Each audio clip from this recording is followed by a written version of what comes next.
देख रहे हो, ऐसे लेते माइंडसेट ये। तुम पता नहीं तुम क्या सोचोगे, तरबूज उगेगा खाएंगे पेट भर जाएगा। हर समय गलत नहीं सोचते, अच्छा सोचो। सोमित भाई हमें तो पता नहीं, तुम ना हमसे फालतू सवाल मत पूछा करो। सॉरी भाई, गलती हो गई यार, माफ़ करना। ये पता किस चीज़ के पेड़ हैं? ये हैं तरबूज के पेड़।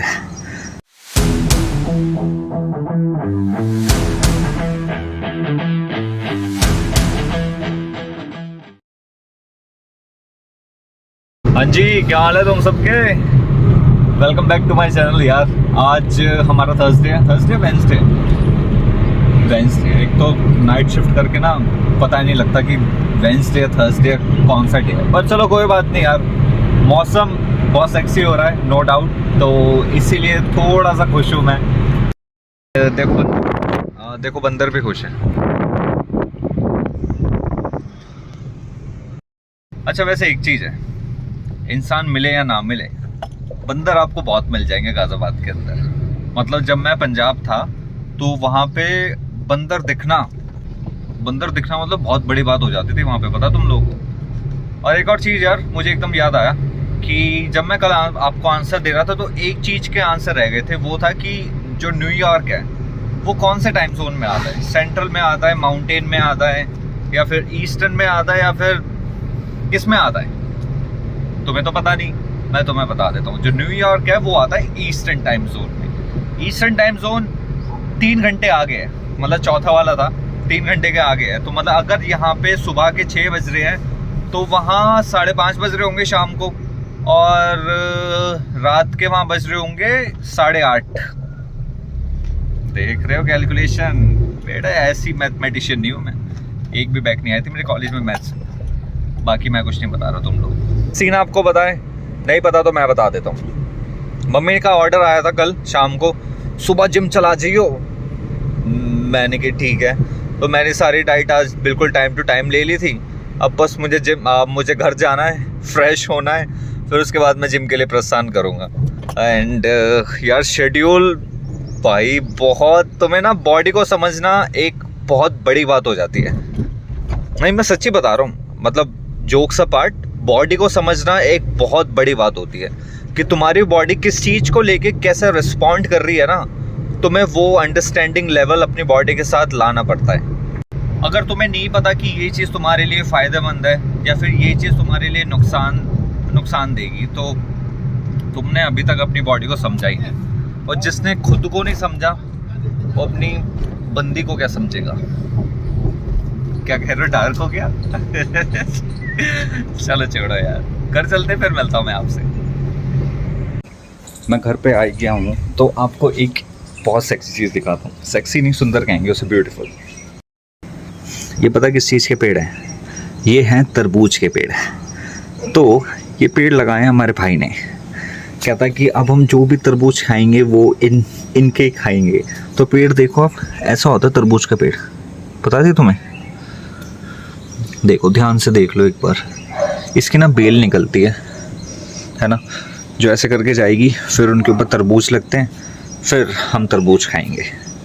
तो वो तरबूज का पेड़ है ये हम लगाएंगे वहाँ सामने कैरी में नीचे, फिर हम तरबूज खाए करेंगे। फिर हम अपने घर की खेती के तरबूज खाए करेंगे।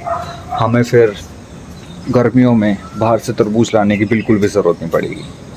फिर हम अमीर बन जाएंगे, फिर हम तरबूज को सप्लाई करने लगेंगे, फिर हम तरबूज के सप्लायर बन जाएंगे। फिर उसके बाद बस हो गया काम। देख रहे हो, ऐसे लेते माइंडसेट ये। तुम पता नहीं तुम क्या सोचोगे, तरबूज उगेगा खाएंगे पेट भर जाएगा। हर समय गलत नहीं सोचते, अच्छा सोचो। तरबूज उगाओ, डिस्ट्रीब्यूटर बनो, पैसा कमाओ, फिर तरबूज उगाओ। दिमाग देख रहे हो, दिमाग फ्रेश हो जाऊं, फिर मैं जिम जाता हूँ, फिर मिलता हूँ मैं आपसे। गाइस मैं निकला गाड़ी लेके, पर राइम नहीं बनी ना, मुझे मज़ा भी नहीं आया गाने में। सीधा पॉइंट पे आते हैं। वैसे जो मैं कहना चाह रहा था वो ये था कि मैं निकला गड्डी लेके, पर सीन क्या है, जैसे मैंने आज गाड़ी अनलॉक करी है वाली, आप देख सकते हो एट्री का, तो एक प्यारी सी आवाज आई। टू वाली। मैंने की पता नहीं क्या है, फिर मैंने इग्निशन ऑफ करा, फिर मैंने इग्निशन ऑन करा, फिर एक आवाज आई टू। मैंने की ये आवाज आज से पहले मैंने सुनी नहीं। फिर मैंने मीटर की तरफ देखा और पता मुझे क्या दिखाई दिया, देखो इसकी आवाज थी वो। समझ आई? इस गाड़ी में फ्यूल इतना ज्यादा है कि वो रेंज ही नहीं दिखा रहा कि कितने किलोमीटर तक चलेगी। तो ये आवाज ना मतलब पहली बार सुनी है मैंने इस गाड़ी में, तो इसलिए पहली बार में मैं पहचान नहीं पाया यार कि ये आवाज किस चीज की है। तो फिर मुझे पता लगा, मैंने कहा ओह ये भी एक चीज है जो एग्जिस्ट करती है यार। कहाँ था शोभित तू, रियलिटी में आ। तो अब हमारा मतलब जहाँ तो हम जिम रहे थे, शुक्र है गाड़ी ऑन करके देख ली, गाड़ी इज ऑन लो फ्यूल, है ना। कभी इन केस ऑफ इमरजेंसी कहीं जाना पड़ जाए रात को, सपोज करो, और गाड़ी में फ्यूल ना हो तो कैसा होगा, है ना। तो शुक्र है मैंने आज सोचा कि पहले मैं सोच रहा था कि आज बाइक से जिम जाऊंगा क्योंकि मौसम अच्छा हो रहा है ना। तो शुक्र है गाड़ी ऑन कर ली। अब पेट्रोल पंप जाता हूँ, तेल भरवाता हूँ, फिर जाते हैं जब। ओ मैं निकला और पेट्रोल भरवाने। हाँ अंकल चढ़ा दो, कोई बात नहीं। अंकल लुक तो ऐसे दे रहे हैं ऐसे सारी गलती मेरी है।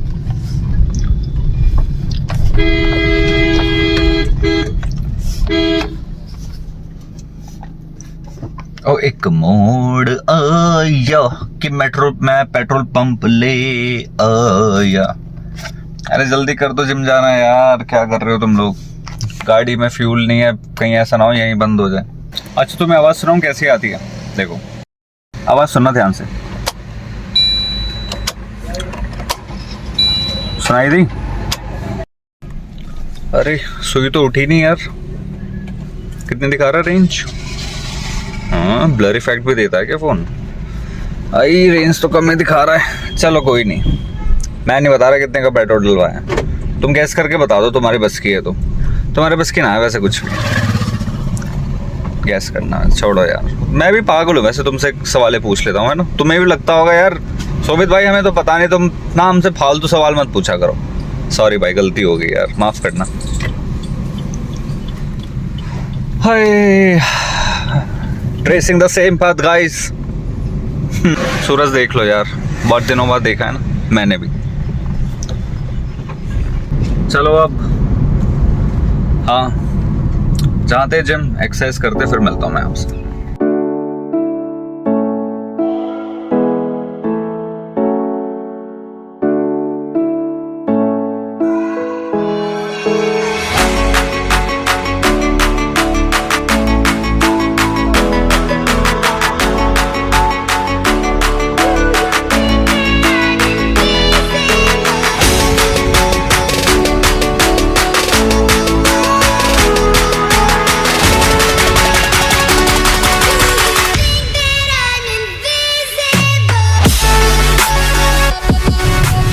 आज का तो ज्ञान देना मैं भूल ही गया तुम्हें, तो मुझे अभी जस्ट जैसे मैं गाड़ी में बैठा मुझे एकदम याद आया, क्योंकि आज मैं उठा भी लेट था और आज तो पता नहीं बहुत नींद आ रही थी यार। आज मैं उठा 5:30 पौने 6 के आसपास उठा आज मैं। वो तो शुक्र है कि एडिटिंग मतलब व्लॉग पहले एडिट कर लिया था मैंने सुबह, बस थंबनेल बनाना रह रहा था। हाँ तो आज का ज्ञान ऐसे मतलब ज्ञान भी नहीं, जो हम यूएसए से बात कर रहे हैं, आपको पता आजकल हम 2 दिन से यूएसए में घूम रहे हैं, है ना। तो हम बस सिर्फ और सिर्फ यूएसए की बातें करते हैं आजकल। तो अब मैं आपको ये बता रहा था कि सपोज करो तुम यूएसए गए, तुम्हें F1 वीज़ा मिल गया और तुमने जो 90 डेज का ग्रेस पीरियड तुम्हें मिलता है उसके अंदर भी तुमने जॉब ढूंढ ली, है ना। अब तुम्हें एक चीज़ पता होनी चाहिए कि जो तुम्हें F1 वीज़ा मिलता है वो मिलता है 12 महीने के लिए, मतलब 1 साल के लिए।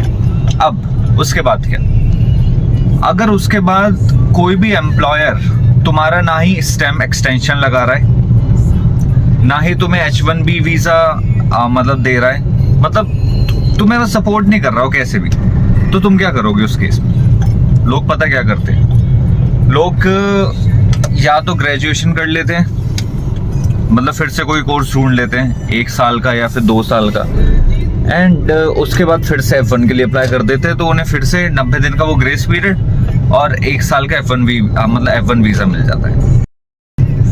अब मान लो उस केस में भी उन्हें 12 महीने बाद किसी भी एम्प्लॉयर ने उन्हें सपोर्ट नहीं करा, वो फिर क्या करेंगे? फिर से ग्रेजुएशन करेंगे, फिर से उन्हें 90 दिन का वो मिलेगा, फिर से उन्हें F1 वीज़ा मिलेगा। तो ये प्रोसेस चलता रहेगा। मतलब जिसके पास अगर पैसा है तो वो ऐसे खुलेआम उड़ाता रहेगा, ग्रेजुएशन करता रहेगा, F1 लेता रहेगा, कोई एम्प्लॉयर सपोर्ट ही नहीं कर रहा। अब कुछ लोग क्या करते हैं कि वो एम्प्लॉयर से कहते हैं यार हमारा स्टेम एक्सटेंशन लगा दो। अब स्टेम एक्सटेंशन अगर लग जाता है तुम्हारा F1 वीज़ा के बाद, मतलब 1 साल हो गया, अब तुम्हारा स्टेम एक्सटेंशन लग गया। अब स्टेम एक्सटेंशन का जो वीज़ा होता है वो मिलता है तुम्हें 2 साल के लिए। मतलब अब 2 साल तुम्हारे पास यार बहुत होते हैं। किसी भी एम्प्लॉयर या किसी भी रिक्रूटर या फिर किसी भी क्लाइंट को खुश करने के लिए 2 साल आई थिंक इनफ है। 2 भी क्या 3 हो गए ना। F1 वीज़ा के 1 साल मिल गया और 2 साल स्टेम एक्सटेंशन का मिल गया। अब स्टेम एक्सटेंशन में जो ग्रेस पीरियड मिलता है, मान लो तुम्हारा स्टेम एक्सटेंशन तुम्हारा स्टेम एक्सटेंशन लग गया, तुम्हारी जॉब चली गई है ना, तो तुम्हें उसमें जो ग्रेस पीरियड मिलता है वो मिलता है 60 डेज का ग्रेस पीरियड मिलता है वहाँ पे। जैसे F1 वीज़ा पे तुम्हें 90 दिन का ग्रेस पीरियड मिलता है ना, अनएम्प्लॉयमेंट डेज जिसे कहते हैं, वैसे ही स्टेम एक्सटेंशन में तुम्हारा कितना मिलता है?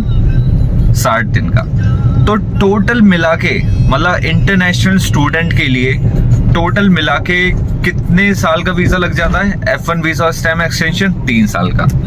कितना ग्रेस पीरियड मिलता है टोटल मिला के? 150 दिन का। 150 दिन। हम तुम पूछोगे कैसे भाई? 90 दिन F1 वीज़ा के और 60 दिन तुम्हारे स्टेम एक्सटेंशन के, हो गए ना 150 दिन। तो भाई इंटरनेशनल स्टूडेंट होना यूएसए के अंदर काफ़ी बड़ी बात नहीं है। एक दिन काउंट होता है, एक दिन। देखो यार, मुझे तो पता नहीं कि तुम्हें ये वाली वीडियोस पसंद आ रही है नहीं आ रही, बट मैं जो ये चीज़ तुम्हें बता रहा हूँ ना, मुझे बड़ा अच्छा लग रहा है। समझ रहे हो तुम? क्योंकि मुझे लगता था ये चीज़ मुझे पता है तो क्यों ना सबको पता ही जाए, है ना। शो ऑफ नहीं कर रहा मैं बस नॉलेज केटी दे रहा हूँ, जिसे कहते हैं नॉलेज ट्रांसफर। मैंने केटी वर्ड अपने दोस्त से सीखा था, क्या था केटी दे रहा हूँ, मैंने कहा अच्छा तो केटी दे रहा हूँ बस, मैं तुम्हें नॉलेज ट्रांसफर कर रहा हूँ। तो अब तुम्हें क्या क्या पता लग गया? टाइम जोन के बारे में पता लग गया, इंटरनेशनल स्टूडेंट के पास कितने दिन का ग्रेस पीरियड होता है टोटल वो पता लग गया, कौन कौन से वीज़ा लगते हैं इंटरनेशनल स्टूडेंट के लिए वो पता लग गया। यार यूएस के जो सिटीजन्स होते हैं ना, वो बहुत ही ज़्यादा कुत्ते होते हैं, 1 नंबर के। उन्हें कोई टेंशन नहीं होती, 3-3 साल से नल्ले पड़े हैं, 3-3 साल से कोई जॉब नहीं मिली उन्हें, ऐसी कुछ भी कर रहे हैं, मैकडी में काम कर रहे हैं, पिज़्ज़ा हट में काम कर रहे हैं, कोई फ़र्क ही नहीं पड़ता यार, कुछ भी नहीं फ़र्क पड़ता। तो यूएस सिटीजन्स जो है ना, और जो अपने देश में रह रहे हैं, उन्हें घंटा फर्क नहीं पड़ रहा, पर जो इंटरनेशनल स्टूडेंट है उसके लिए एक दिन इम्पॉर्टेंट है। एक दिन जब अनएम्प्लॉयमेंट डेज मतलब स्टार्ट होते हैं ना,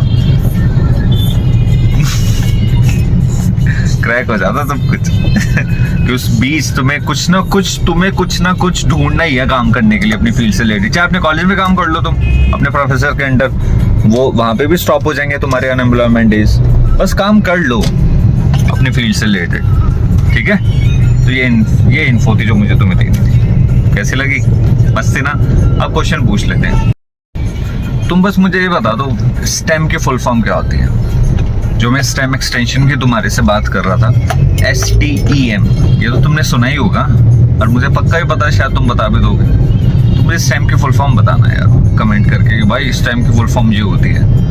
और F1 वीज़ा देखा तुमने कैसा होता है कैसे नहीं होता? ये स्टेम एक्सटेंशन वीज़ा तुमने देखा कैसा होता है कैसे नहीं होता? वो गूगल पे जाना, सर्च करके देखना कि यार जब वो मोहर लगती है, जब थप्पड़ लगता है, जब थप्पड़ नहीं थप्पा लगता है, और जब स्टैंप लगती है ना, तो वो कैसा होता है कार्ड, मतलब कैसे लिखा होता है वो। मतलब एक बार जाना गूगल पे सर्च करना यार, तो थोड़ा रियलिटी बेस्ड लगेगा कि हाँ, तो तुम इजीली कम्युनिकेट कर पाओगे इन चीज़ों से जो मैं आपको बता रहा हूँ। एंड मैं एक और चीज़ बता रहा था कि सिर्फ और सिर्फ 7 दिन रह गए हैं। आज है Wednesday, Thursday, Friday, Saturday, Sunday, Monday, Tuesday, Wednesday. देख रहे हो, सिर्फ 7 दिन रह गए हैं, 7 डेज। अब किस में रह गए ये तो मैं तुम्हें 8वें या 9वें दिन बताऊंगा कि किस चीज़ की बात कर रहा था। समझदार लोग समझ गए होंगे।